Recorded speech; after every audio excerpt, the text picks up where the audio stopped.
the cruise ship passenger who vanished without leaving.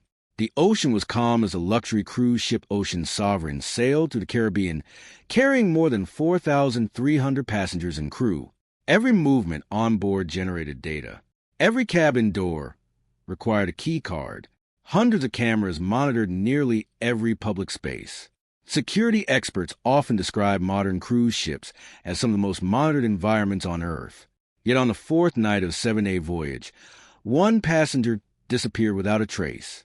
His name was Daniel Mercer, a 41-year-old insurance consultant from Seattle.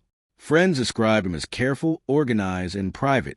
He had booked the cruise only weeks before departure and boarded alone. At first, nothing about his trip seemed unusual. Surveillance footage showed him eating in restaurants, attending shows, and spending time in the casino. Everything changed on night 4. At 11:17 p.m., cameras captured Daniel leaving the casino. At 11:21 p.m., he entered an elevator alone. At 11:24 p.m., he was seen walking along a corridor on Deck 3. Minutes later, he used his key card to enter a crew maintenance area. After that, the trail ended. No camera recorded him leaving. No witness reported seeing him. No emergency alarm sounded. No evidence suggested he went overboard. The next morning, Daniel failed to appear for a scheduled shore excursion. Crew members initially assumed he overslept. Hours later, security launched a search. His cabin raised immediate concerns. His phone was inside. His wallet remained untouched. His passport was still locked in the cabin safe. According to electronic records, Daniel had not entered his cabin again after midnight. Security teams reviewed hundreds of hours of footage and found only one certainty. Daniel entered the maintenance corridor. He never appeared anywhere else afterward. Former security officer Luis Ortega later recalled the moment investigators realized something was seriously wrong. We expected to find him within minutes. Instead, we found nothing.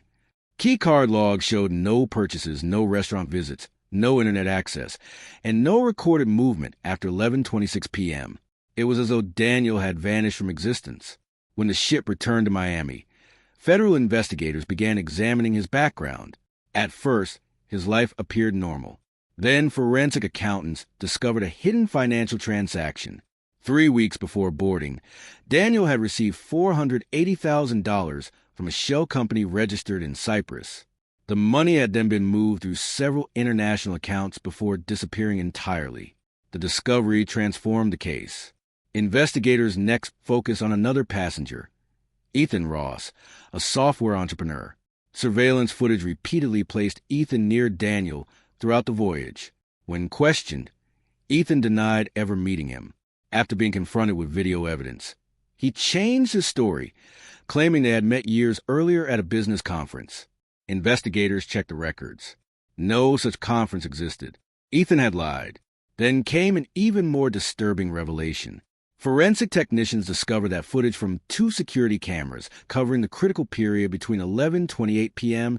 and 11:37 p.m. was missing. The files had not been corrupted. They had been deliberately deleted. Attention quickly shifted toward crew members with access to surveillance systems. One of them was senior systems technician Victor Salazar.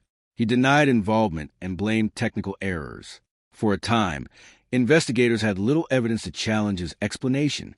Months later, the case took another unexpected turn. A passenger finally came forward claiming they had seen Daniel after he entered the restricted corridor. The witness said they remained silent because they feared becoming involved in an international investigation. Their account contradicted the established timeline and suggested Daniel had been alive longer than anyone believed. The new statement raised a chilling possibility. Daniel had not simply disappeared. Someone may have helped erase his presence from the ship's records. As investigators re-examined surveillance footage, financial records, crew access logs, and witness testimony, a troubling question emerged. How could a man disappear from a floating city surrounded by water, cameras, security checkpoints, and thousands of people without ever being seen leaving? The answer would expose hidden financial secrets, deliberate deception, missing evidence, and a carefully concealed truth that had remained buried beneath the surface of one of the most baffling maritime investigations in recent memory.